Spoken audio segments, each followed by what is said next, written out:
Welcome to the Deep Dive. It is really great to have you here with us today. Yeah, absolutely. Thanks for joining us.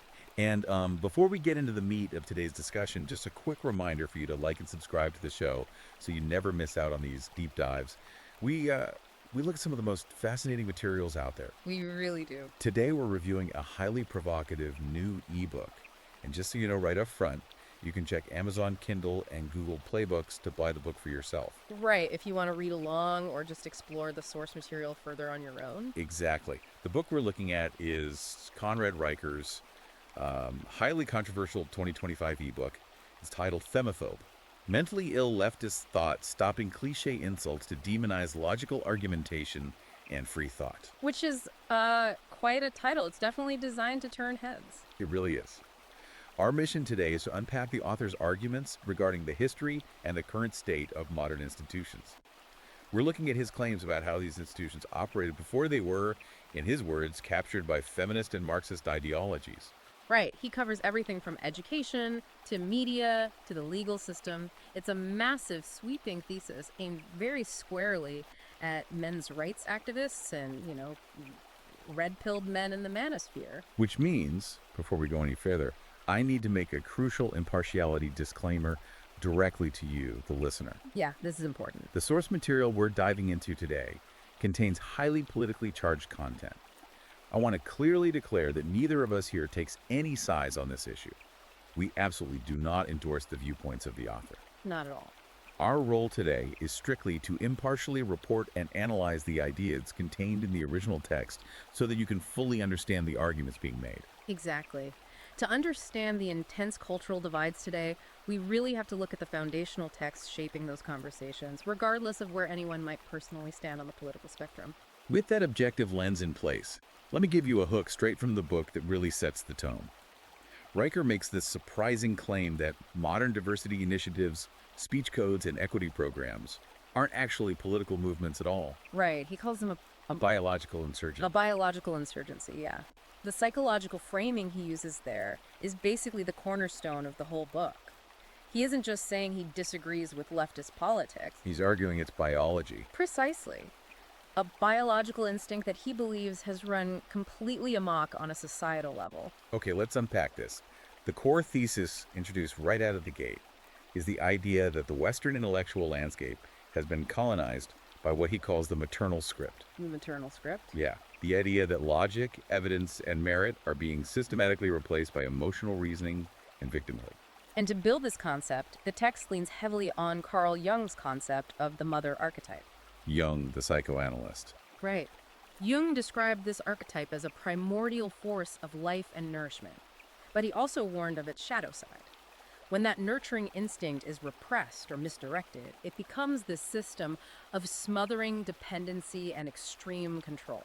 And the author argues that modern women, especially those influenced by feminist ideology, who maybe delay or reject traditional motherhood, are projecting this repressed instinct onto society at large. Exactly. Wait, so he's taking a classic psychoanalytic theory from the early 20th century and applying it directly to modern corporate HR departments. Like, how does he functionally make that leap?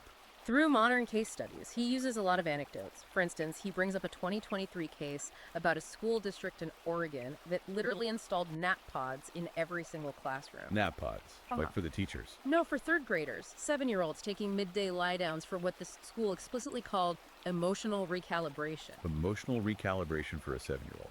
That was the exact terminology. When a parent asked if the school was just functioning as a daycare, the principal replied that they were creating a trauma-informed environment. Wow.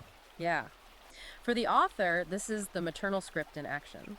He argues it treats normal childhood stress as a severe pathology requiring constant motherly soothing from the state. So a desire to coddle rather than build resilience. Right.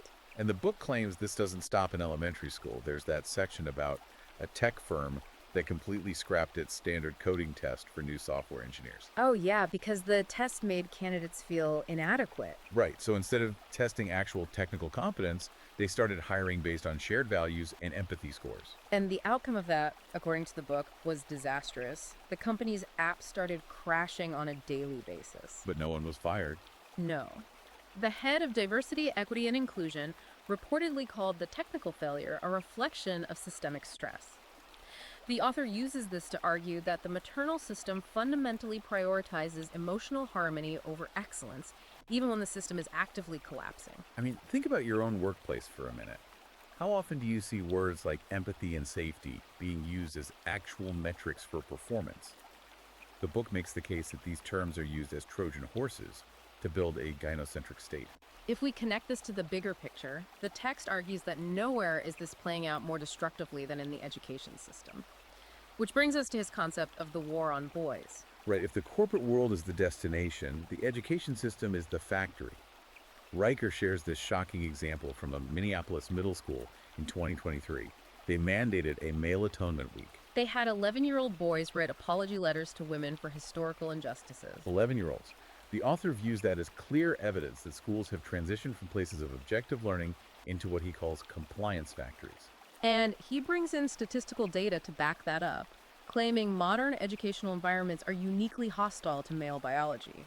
He notes boys are currently 5 times more likely to be diagnosed with ADHD, 3 times more likely to repeat a grade.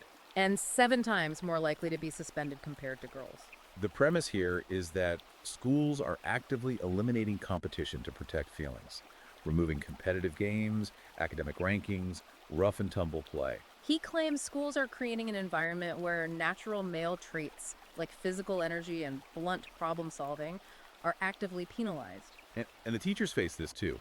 The book cites a 2022 incident at a Portland high school where a teacher was reported for linguistic violence. Linguistic violence, just for using the word mankind. Exactly.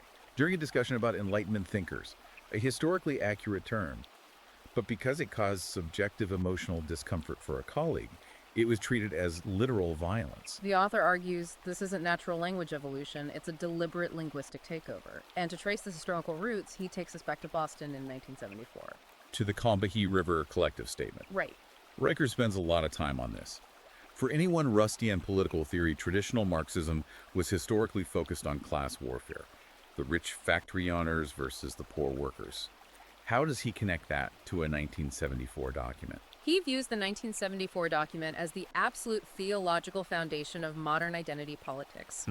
It was drafted by a group of black lesbian feminists who explicitly declared that major oppressive institutions are interlocking. So they fused race, class, and gender. Exactly. They fused them into one systemic enemy. The book argues this created intersectional Marxism. Instead of an economic class war, it became an identity war where straight white men were repositioned as the ultimate oppressors across all categories. And out of this comes what the book calls oppression inflation, traced directly to Kimberly Crenshaw's 1989 academic concept of intersectionality. Right, he acknowledges it might have looked like a noble framework on paper, but he argues in practice it's become a social status ladder, an economy where trauma is currency. You gain social status by stacking marginalized identities and then leverage that to demand institutional power. And he illustrates this with the 2017 Evergreen State College incident involving Brett Weinstein. Oh, the day of absence. Yeah, where white people were essentially asked to leave campus for a day. Weinstein questioned the ethics of banning a racial group from a public institution, and in response, he was surrounded by a mob of students and faculty demanding his resignation. The author frames that as segregation disguised as liberation. Intersectional Marxism in praxis, elevating victimhood to a sacred status. He also details the social mechanics of how this policing is enforced in everyday life. He coins the term the GSR triad. Gossip, shame, rally. Exactly. I found that fascinating because it connects to everyday social dynamics. Think about the last time a minor disagreement spiraled out of control in your social circle. The author describes the GSR triad as a covert psychological cartel mechanism. A way to police dissent without ever confronting someone directly or debating them logically. Right. You step out of line, they whisper and gossip, they shame you publicly or report you to HR behind closed doors. Then they rally the hive mind into a collective mob. You don't get debated, you get socially exiled. Which brings us to the most incisive critique in the book, the intentional death of debate. Here's where it gets really interesting. The argument shifts to how language itself is being weaponized to prevent critical thinking. He categorizes these as thought-stopping cliches, phrases deployed not to advance a debate, but specifically to end the conversation and silence logical pushback. They act as a verbal padlock. The book cites a 2021 Stanford study looking at the term microaggression. It found the word is used 11 times more frequently by women than men. But the critical detail is that in 93% of those cases, there was no actual aggression present. It was just a disagreement. A man might just be stating his opinion calmly, but because the word microaggression implies physical violence, he's instantly framed as a dangerous villain. The book breaks down several of these. Take toxic masculinity. The author argues this isn't a clinical term. It's a vague slur used to demonize inherent male traits like strength and ambition. Because it lacks a strict definition, it can be weaponized against anything a man does that a woman happens to dislike. Another one is gaslighting. Oh, that used to be a very specific clinical term for severe psychological abuse. Right, intentionally manipulating someone into doubting their sanity. But now the book argues it's been watered down to shut down simple differences in memory.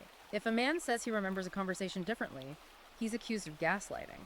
Instantly branded an abuser just for having a different perspective. And then there's lived experience. The ultimate thought-stopping cliche. Right, he calls it an intellectual surrender to subjectivity. It's like saying, my feelings are facts and your logic is oppression. You can't debate lived experience with objective data. It's immune to logical scrutiny. And it's amazing how institutionalized these phrases are. The book mentions a 2022 World Health Organization report that urged member nations to eliminate toxic masculinity. A global health body demanding the elimination of a sociological concept. Without even defining it. Or providing evidence of its existence. Yeah.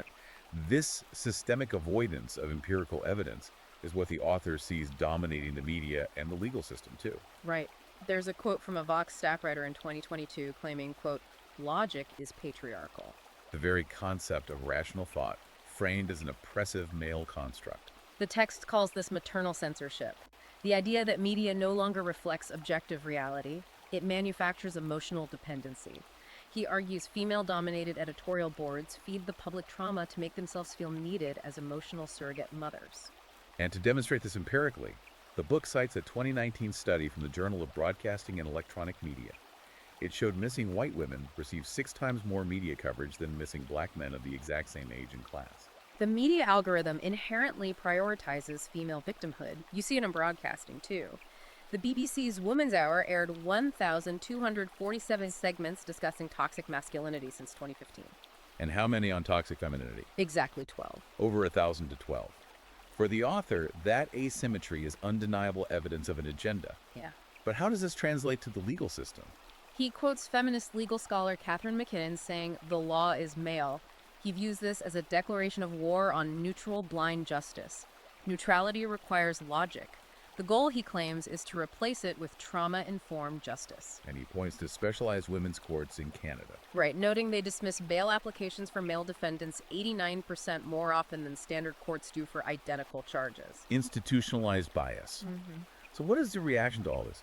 When men face a system that pathologizes their biology, polices their language, and institutionalizes bias, what happens? The male exodus. Men just withdrawing from society. Exactly. They aren't organizing mass protests. They are simply opting out.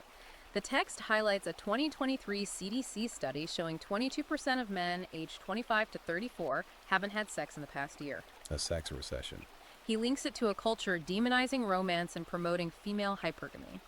And internationally, in Sweden, often heralded as the gold standard for gender equality, the male suicide rate has risen by 27% since 2010. While female rates remain completely flat, the book argues this isn't driven by male anger, but male indifference. When men are repeatedly told they're toxic, they don't get mad. They just check out. They abandon career ambition and detach from society. And a civilization cannot survive when its primary builders simply shrug and walk away. Which is why he proposes a solution. Not violence or political organizing, but a personal philosophy called praxa. Right, praxa, a guide to intellectual and social resistance. The first pillar is disarming cliches with pure logic. If a colleague calls your idea toxic, don't apologize. You respond calmly with 2 words. Define toxic. Exactly, force precision. Because usually it's just an emotional cudgel. The second pillar is refusing emotional blackmail. Adopting a stoic mindset. Stop apologizing for existing and refuse to participate in those gossip shame rally networks. He strongly advises men to record interactions in corporate settings to protect themselves. And the final step urges men to build alliances outside heavily moderated platforms. utilizing alternative spaces like Rumble and Locals, where free thought and logical argumentation aren't penalized by maternal censorship. It's a call to rediscover the logic of the ancient Greeks and the rationalism of the Enlightenment. Stop seeking validation from a system designed to reject you. So to summarize the core takeaway here, Yeah, what does this mean for you as a listener? Riker presents a sweeping, controversial thesis. Western civilization is collapsing inward because logic, evidence, and merit are being dismantled and replaced by emotional reasoning and the maternal script. Whether you find his conclusions compelling or deeply offensive, understanding the mechanics of these arguments is absolutely critical.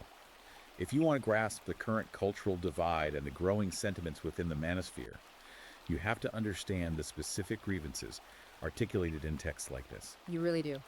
We promise to leave you with a final provocative thought, something to mull over on your own that builds on this material. Think about this. If a society's core institutions completely lose a shared, objective definition of truth, If logic itself is viewed as oppressive, right, and we rely solely on subjective emotional experiences as our highest metric for reality, how does that society ever resolve its internal conflicts without ultimately resorting to raw authoritarianism? it is a genuinely chilling question about the future of objective reality. It is. Well, that is all the time we have for today's deep dive.